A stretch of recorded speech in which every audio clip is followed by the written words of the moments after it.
మరాళ ద్వీపానికి రాజైన మందరదేవుడు ఒకనాడు ఉద్యానవనంలో విహరిస్తుండగా కోటద్వారం వద్ద పెద్ద కలకలం బయల్దేరింది. ప్రజల కేకలు, సైనికుల హెచ్చరికలతో కోట ప్రాంతమంతా మారుమోగసాగింది. ఇంత కలకలానికి కారణమేమిటా అని మందరదేవుడు ఉద్యానవనం నుంచి కోటద్వారంకేసి బయల్దేరాడు. కొద్దిసేపటిలో మందరదేవుడు కోటద్వారాన్ని సమీపించేసరికి మంత్రి ప్రజలను శాంతంగా ఉండవలసిందని హెచ్చరించడం అతడి కంటపడింది. రాజురాక గమనించిన కొందరు సైనికులు ఆ సంగతి మంత్రితో చెప్పారు. వెంటనే మంత్రి వెనుదిరిగి రాజును సమీపించాడు. ఏమిటీ కలకలం అని ప్రశ్నించాడు మందరదేవుడు. మంత్రి క్షణకాలం కోటద్వారంకేసి చూసి, ప్రభూ, నిజమో అబద్ధమో ఇంకా ధృవపడలేదు. నా వరకు నేను ఇందులో కొంత నిజం ఉండవచ్చునని భావిస్తున్నాను. కుండలినీ ద్వీపం ఈ మధ్య అరాజక స్థితిలో ఉన్నదని మన అందరికీ తెలిసినదే. పోతే ఇప్పుడు వచ్చిన వార్త ఏమిటంటే, ఆ ద్వీప రాజ్యాధికారాన్ని నరవాహనమిశ్రుడనే సేనాని హస్తగతం చేసుకుని మన రాజ్యం మీదికి దాడి బయలుదేరాడని. ఇది చేపలు పట్టబోయిన జాలర్లు తెచ్చిన వార్త. ప్రజలు కలవరపడుతున్నారు. శాంతంగా ఉండవలసిందని హెచ్చరిక చేశాను అన్నాడు. మందరదేవుడు తల పంకించి ఊరుకున్నాడు. మంత్రి భావించినట్టు ఇందులో కొంత సత్యం ఉండవచ్చునని అతడికీ తోచింది. రాజు మౌనం వహించటంతో ఆయనా ప్రమాదాన్ని శంకిస్తున్నాడని గ్రహించిన మంత్రి, ప్రభూ, ముందు జాగ్రత్త కోసం తగు ఏర్పాట్లు చేయవలసిందిగా సేనానికి కబురు పంపాను. ఈ వార్తలోని నిజానిజాలు సూర్యాస్తమయం లోపల మన వేగుల ద్వారా తెలుసుకోవచ్చు. వారు వచ్చేవేళ అయింది అన్నాడు. మందరదేవుడు మంత్రికేసి ప్రశ్నార్థకంగా చూసి క్షణం ఆగి, సరే, ఆ వార్తలోని నిజానిజాలు తెలియగానే నాకు తెలియపరచు. నీకోసం ఎదురుచూస్తుంటాను అంటూ భవనం వైపుకు సాగిపోయాడు. రాజు వెళ్లగానే మంత్రి సరాసరిపోయి కోట బురుజు ఎక్కాడు. అక్కడ నిలబడి చూస్తే దూరంగా ఉన్న సముద్రం, అందులో తేలియాడుతున్న నావలు కనబడతాయి. మంత్రి ఆశించిన విధంగానే దూరాన తెరచాప ఎత్తిన ఒక నావ కనపడింది. అది సూటిగా మరాళ ద్వీపానికేసి వస్తున్న సూచనగా క్షణక్షణానికి మరింత స్పష్టంగా కనిపించసాగింది. ఇక సేనాని మంత్రి నుంచి వార్త రాగానే ముందు జాగ్రత్త కోసం సైనికులను సమీకరించాడు. చుట్టూ సముద్రం చేత ఆవరించబడి ఉన్న మరాళ ద్వీపానికి అప్పుడప్పుడు చేరువలో ఉన్న ద్వీపరాజ్యాల నుంచి ప్రమాదం సంభవిస్తుండేది. ఆ కారణం వల్ల మరాళ ద్వీపంలోని ప్రతి పురుషుడు అంతో ఇంతో సైనిక శిక్షణ పొందడం రాజశాసనంగా ఉండేది. సేనాని కొందరు సైనికులతో సముద్రతీరానికి బయలుదేరాడు.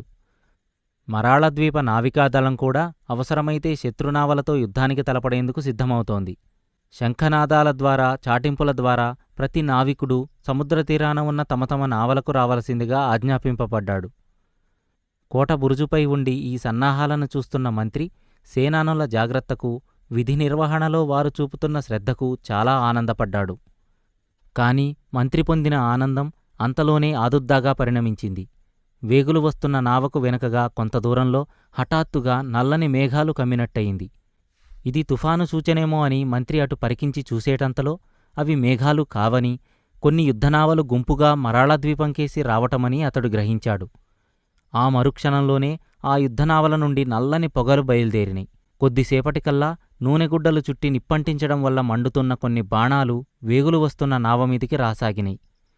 జాలర్లు తెచ్చిన వార్తలు నిజమని అప్పటికి మంత్రి అర్థం చేసుకున్నాడు.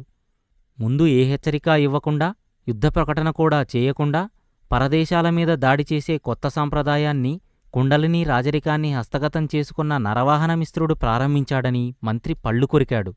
100-200 సంవత్సరాల కిందట శాక్తేయుడనే మాంత్రికుడు ఈ విధంగా యుద్ధ ప్రకటన చేయకుండానే చాలా ద్వీపరాజ్యాలను దోచుకున్నాడు. అతడు రాజవంశీయుడు కాడని, మాంత్రికుడు గనక అలా అధర్మంగా ప్రవర్తించాడని అప్పట్లో చాలామంది సరిపెట్టుకున్నారు. మంత్రి ఇలాంటి ఆలోచనలతో ఉండగా మరాళ ద్వీప నావికా సైన్యం తమ నావకు రానున్న ప్రమాదాన్ని గ్రహించి ముందుకు ఉరికింది. సైనికులు సింహనాదాలు చేస్తూ నావలను ముందుకు నడిపించారు. కొద్దిసేపట్లో సముద్రతీరానికి 4-5 మైళ్ల లోపల కుండలిని, మరాళ ద్వీప నావికా దళాలు యుద్ధానికి తలపడినాయి. ఇంతలో సైనికులు కోటబురుజుపైకి రాసాగారు. ఒకవేళ మరాళ ద్వీప నావికాదళం ఓడింపబడితే పట్టణాన్ని రక్షించేందుకు ముందు జాగ్రత్తగా సైనికులు అక్కడికి పంపబడ్డారు. మంత్రి ఆ సైనికులలో ఒకరిని పిలిచి యుద్ధవార్తలను రాజుకు చెప్పేందుకు పంపాడు. ఈలోపల సముద్రంలో నావికాయుద్ధం ముమ్మరంగా సాగుతోంది. ఇరుపక్షాల నావికులు ప్రాణాలకు తెగించి పోరాడసాగారు. నూనెలో ముంచిన గుడ్డలను బాణాలకు చుట్టి నిప్పంటించి ఒకరి నావల మీదికి ఒకరు విసురుకోసాగారు. నిప్పంటుకున్న నావల నుంచి సైనికులు సముద్రంలోకి దూకుతుంటే మండుతున్న నావలలోని మంటలను ఆర్పి వాటిని వశపరుచుకునేటందుకు ఎదిరిపక్షపు సైనికులు వాటిని ఎక్కుతున్నారు. కోట బురుజుమించి ఇదంతా చూస్తున్న మంత్రికి ఇప్పుడు జరుగుతున్న నావికాయుద్ధ పర్యవసానం తన రాజ్యానికి అనుకూలంగా పరిణమిస్తుందన్న నమ్మకం సన్నగిల్లసాగింది. అతడికి ఉన్న ఒక ఆశ తాను పంపిన వేగులతో ఉన్న నావ సురక్షితంగా తీరం చేరాలని. అప్పుడుగాని తనకు కుండలినీ రాజ్యంలో జరిగిన మార్పులు, నరవాహనమిశ్రుడి సంగతి, ప్రజల మనస్థితి అర్థం కాదు. ఇంతలో వెనక అడుగుల చప్పుడు వినబడింది. మంత్రి తల తిప్పి చూసేసరికి రాజుకు యుద్ధవార్త తెలియపర్చేందుకు పంపబడిన సైనికుడు రొప్పుతూ రోస్తూ అక్కడికి వచ్చాడు. ఏమి జరిగింది? ఎందుకలా పరిగెత్తుకుంటూ వచ్చావు? అంటూ మంత్రి సైనికుణ్ణి ఆదుర్దాగా ప్రశ్నించాడు. రాజుగారు ఎక్కడ ఉన్నదీ తెలియటంలేదు అంటూ సైనికుడు తడబడుతూ జవాబిచ్చాడు. ఆ సంగతి నీకెలా తెలుసు? అని అడిగాడు మంత్రి. అయ్యా, నే వెళ్లేసరికే రాజభవనం అంతా గందరగోళంగా ఉంది. కొద్ది నిమిషాల కిందట రాజుగారు వారి గదిలో నుంచి సహాయానికై కేకలు వేయటం ఒకళ్ళిద్దరు దాసీలు విన్నామని చెబుతున్నారు. భటులు ఆయన కోసం భవనమంతా వెతికారు. ఆయన జాడలేదు. అంగరక్షకులిద్దరు కూడా కనిపించటం లేదు అన్నాడు. అంగరక్షకులు కనిపించటం లేదనేసరికి మంత్రికి ఏదో ద్రోహం జరిగిందన్న అనుమానం కలిగింది. బహుశా ఇది కుండలినీ ద్వీపరాజ్యాన్ని చేజిక్కించుకున్న నరవాహనమిశ్రుడి కొత్త రాజనీతి ప్రభావం కావచ్చనుకున్నాడు. రాజు భవనంలో లేడనేది ఆయన కోసం వెతికిన భటులు చెబుతున్నారు గనక ఆయనను బంధించిన వారెవరైనా ఈసరికి రాజును కోటగోడ ఆవలికి తీసుకుపోయి ఉండవచ్చునన్న అనుమానం కూడా మంత్రికి కలిగింది. ఇలాంటి అనుమానం కలగడమే తడవుగా మంత్రి కొందరు సైనికులను తీసుకొని కోటపైని ఒక బురుజు నుండి మరొక బురుజుకు పరిగెత్తుతూ వెలుపల ఉన్న అగడతకేసి చూడసాగాడు. ఒకచోట కోటగోడకు వేలాడుతున్న తాడు, దాన్ని పట్టుకుని కిందకు దిగుతున్న 3 మనుషులు ఆయన కంటపడ్డారు. వెంటనే మంత్రితో ఉన్న సైనికులు, అరుగో మహారాజు, ఆయన అంగరక్షకులు అంటూ కేకలు వేశారు. ఇప్పుడేం చెయ్యాలి? మంత్రికి పెద్ద గడ్డు సమస్య ఎదురైంది. కోటగోడను ఉన్న మేకునుంచి వేలాడుతున్న తాడును ఛేదించవచ్చు. కాని అలా చేస్తే రాజు, అతనిని నిర్బంధించి తీసుకుపోతున్న ద్రోహులైన అంగరక్షకులు అగడ్తలో పడిపోతారు. అలాకాక చూస్తూ ఊరుకుంటే వాళ్లు రాజును బంధించి నిరాటంకంగా తమ రాజ్యానికి తీసుకుపోగలరు. మంత్రి ఇలాంటి సంశయాలతో కొట్టుమిట్టాడుతుండగా ఒక సైనికుడు, అయ్యా అటు చూడండి, అగడ్త ఒడ్డునే 3 గుర్రాలు సిద్ధంగా ఉన్నవి అంటూ ఆశ్చర్యంతో అరిచాడు. మంత్రి ఆ వైపుకు చూసేసరికి జీనులతో సర్వసిద్ధంగా ఉన్న 3 గుర్రాలు కనిపించినాయి. సమయం చూసి రాజును బంధించి తెచ్చేందుకు నరవాహనమిశ్రుడు రాజభవనంలో తన బంట్లను ప్రవేశపెట్టగలిగాడని మంత్రికి అర్థమైంది. మంత్రి సముద్రంకేసి చూచాడు. వేగులు ఉన్న నావ తీరాన్ని సమీపిస్తోంది. కుండలినీ ద్వీప యుద్ధనావలు కూడా 2 తీరం వైపుకు వస్తున్నవి. పరిస్థితి విషమంగా ఉన్నదని గ్రహించిన మంత్రి సైనికులకేసి తిరిగి, మీలో 4-5 గుర్రాలెక్కి రాజుగారి రక్షణకు వెళ్ళండి. ఈ దుర్ఘటన గురించి మాత్రం మీరు బయట ఉన్న ప్రజలతో అనకండి, వెంటనే పోండి అని ఆజ్ఞాపించాడు. సైనికులు అక్కడి నుంచి పరిగెత్తారు. మంత్రి కిందకు చూశాడు. అప్పటికి రాజును ద్రోహులైన అంగరక్షకులిద్దరూ అగడ్త దాటించి గుర్రాలు ఉన్న చోటికి నడుపుతున్నారు. రాజు ముందు నడుస్తుండగా వాళ్ళిద్దరూ కత్తులు చేతబట్టి ఆయన వెనక నడుస్తున్నారు. కొద్దిసేపట్లో వాళ్లు గుర్రాలెక్కి రాజు ఎక్కిన గుర్రానికి వెనుకగా తమ గుర్రాలను పరిగెత్తించసాగారు. వాళ్లు రాజును సముద్రతీరంకేసి తీసుకుపోతున్నట్టు మంత్రి గ్రహించాడు.